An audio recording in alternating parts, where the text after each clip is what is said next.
शासनपति प्रभु महावीर स्वामी को हम वंदन करते हैं।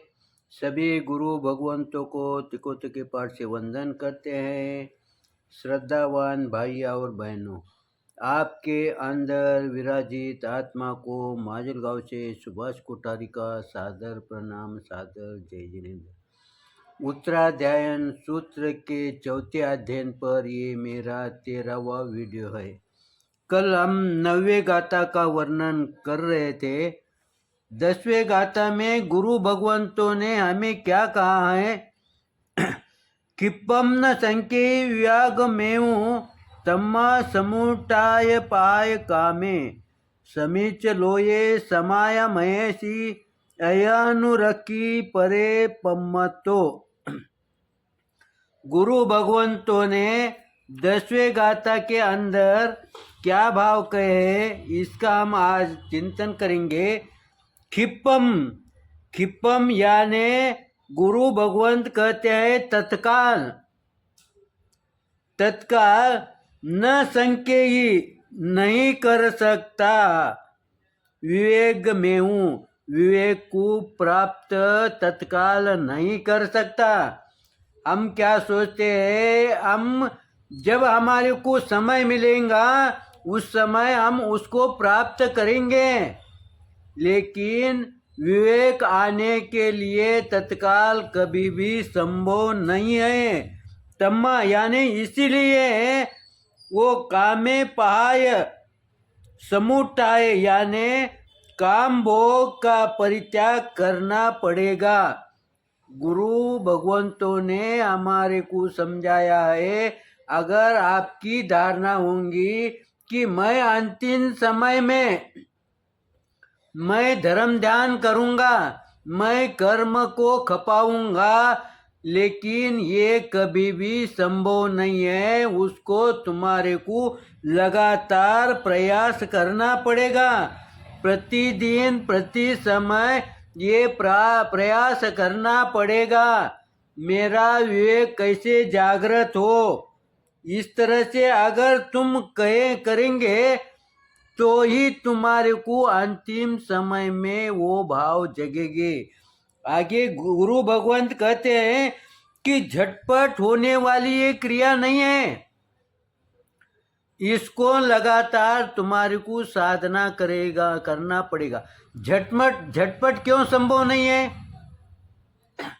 कोई हमारा व्यवहार में कोई कार्य करने का है, हम झटपट कर सकते हैं, फिर इसको हम झटपट क्यों नहीं कर सकते? ये इसीलिए नहीं कर सकते हैं क्योंकि ये हमारे अनादि काल से हमारा ये स्वभाव बना है, वो छूटने वाला नहीं है। किसी को कोई व्यसन होगा, वो अगर 2 दिन में लगा होगा तो वो झटपट छूट जाएगा, लेकिन किसी का व्यसन 2 साल 5 साल 10 साल से होगा तो वो इमीडिएट नहीं छूटता। उसको हम लगातार प्रयास करते हैं, तब कहीं जाके वो छूटता है। वो भी सही प्रयत्न, सही प्रयास किया तो फिर ये हमारे जो अनादि काल से जो गलत धारणा बनी है, गलत कर्म में हम लगे हैं, तो वो इसी समय झटपट कैसे दूर होंगे? इसीलिए गुरु भगवंतों ने कहा ये तुम्हारे को लगातार करना पड़ेगा। तो लगातार करने की उन्होंने प्रक्रिया दी है, कैसे उसको कम कर सकते हैं। इसलिए यहाँ पर समत्व भाव ये शब्द आया है। गुरु भगवंतों ने कहा है समत्व भाव। समत्व भाव यानी समता भाव, यानी यहाँ पर 9वां जो सामायिक आवश्यक है उसका विश्लेषण किया है। यानी यहाँ पर उन्होंने प्रतिक्रमण का विश्लेषण नहीं किया है, उन्होंने तब जब का विश्लेषण नहीं किया है। क्यों नहीं किया है? जब तक तुम्हारे में समता ये गुण नहीं आएगा, समभाव का ये गुण नहीं आएगा, तब तक तुम्हारे को आगे की साधना सही ढंग से संभव नहीं होंगी। अगर आपने समता भाव के व्यतिरिक्त आगे की साधना की तो वो द्रव्य ही होंगी, वो भाव साधना नहीं होंगी। भाव साधना के लिए, मन एकाग्र करने के लिए तुम्हारे को समता ये आना ही चाहिए। इसलिए पहली सीढ़ी जो है वो समभाव की है। इसीलिए गुरु भगवंतों ने कहा है कि तुम समभाव अगर रखेंगे तो तुम्हारा विवेक जागृत होगा, क्योंकि विवेक ये हमारा पहला लक्षण है, पहली प्रक्रिया है। उसमें जाने के लिए तुम्हारे को समभाव रखना पड़ेगा। आगे का शब्द आया सम्यक रूप। देखो दो शब्द आए यहाँ पर, समभाव और सम्यक रूप। दोनों में क्या फर्क है? दोनों में फर्क ये है, वैसे अनेक उनके फर्क है उनमें, लेकिन उसमें से एक फर्क ये भी है, समभाव यानी उसके प्रति जो भी हमारे सामने कोई भी चीज रहने दो, उसके प्रति समता भाव रखना चाहिए, समभाव रखना चाहिए। और आगे सम्यक रूप यानी हमारे दृष्टि में सम्यक रूप होना चाहिए। यहाँ पर हमारे को दृष्टि के लिए, हमारी दृष्टि कैसी है, हमारी देखने की दृष्टि कैसी है। दृष्टि दो प्रकार की है। एक द्रव्य दृष्टि, जो हम चीज देखते हैं वो द्रव्य दृष्टि हो गई। लेकिन भाव दृष्टि यानी हम किसी व्यक्ति को उस अनुरूप देखें, सही रूप में देखें, उसके दोष को हम न देखें। द्रव्य दृष्टि में हम उसके दोष को देख सकते हैं, लेकिन भाव दृष्टि में, सम्यक दृष्टि में उसके दोष को नहीं देखना। उसमें हर जीव में, हर मानव में दोष मौजूद होते हैं, वैसे गुण भी मौजूद होते हैं।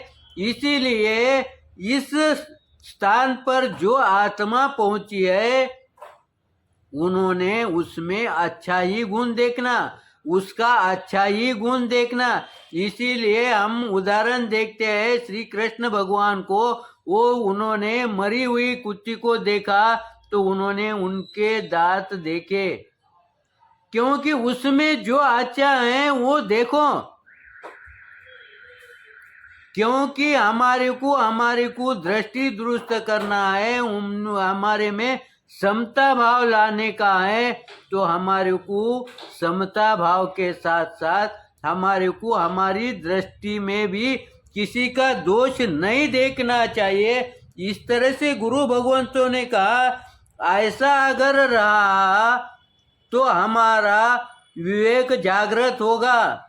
हमारी सही गुरु भगवंतों को जो अपेक्षित है, हमारे जो गुरु भगवंत को हमारे प्रति जो अपेक्षित भाव है, उसमें हम प्रवेश करेंगे, नहीं तो हम द्रव्य में भी अटक जाएंगे। इसके लिए अपने को कोई शारीरिक कष्ट करने की जरूरत नहीं है, कोई अर्थ यानी कोई द्रव्य खर्च करने की जरूरत नहीं है। सिर्फ हमने उस बात को समझ के लेना है, सिर्फ समझ के लिया, चिंतन किया, मनन किया, उनके भाव तक हम अगर गए तो हमारे को कोई अधिक प्रयास करने की जरूरत नहीं। एक बार पहला कदम उठाने के लिए हमारे को परेशानी होगी, तकलीफ होगी, हमारे भाव नहीं जगेंगे, लेकिन तुम अगर ये कदम बढ़ा दिए तो दूसरा कदम तुम्हारा आसानी से आगे बढ़ेगा। इसीलिए गुरु भगवंत कहते हैं, जैसे ही तुम्हारे में समता भाव आएगा कि तुम्हारी दृष्टि दुरुस्त हो जाएगी, तुम्हारी दृष्टि भी सम्यक दृष्टि बनेगी। उसको अब जबरदस्ती लाने की जरूरत नहीं है, लेकिन हमारे को समता भाव आ गया कि हमारे को किसी के प्रति देखने। इसीलिए हमारे जो आचार्य भगवंत है जो गुरु भगवंत है वो कोई भी व्यक्ति गया तो उनके प्रति देखने की दृष्टि संभाव रहती है, इसलिए उनके वाणी में, तन में, मन में विनय झलकता है और उनको देखते हुए हमारा भी विनय जागृत होता है। इसीलिए सही गुरु भगवंतों के दर्शन को हम जब जाते हैं तब हमारे विकार सब शांत हो जाते हैं। हमने शांत नहीं किए लेकिन उनका प्रभाव हमारे पर ऐसा गिरता है कि हमारे दोष वहाँ पर शांत हो जाते हैं। उनके प्रति देखते हुए आदर भाव जागृत होता है, क्योंकि उनका आचरण हमारे को देखता है, उनका आचरण हमारे सामने प्रकट होता है, तब हमारे पर वो उसका परिणाम जागृत होता है, परिणाम गिरता है। इसीलिए गुरु भगवंतों ने कहा है कि जैसे गुरु भगवंतों के लिए भी ये आवश्यक है वैसा हमारे लिए भी ये दोनों चीजें आवश्यक है। समय को देखते हुए मेरे ओर से कुछ गलत आया होगा तो उसके लिए आप क्षमा करेंगे, सही आया होगा तो लाइक करेंगे, शेयर करेंगे। इसी आशा के साथ ओम शांति।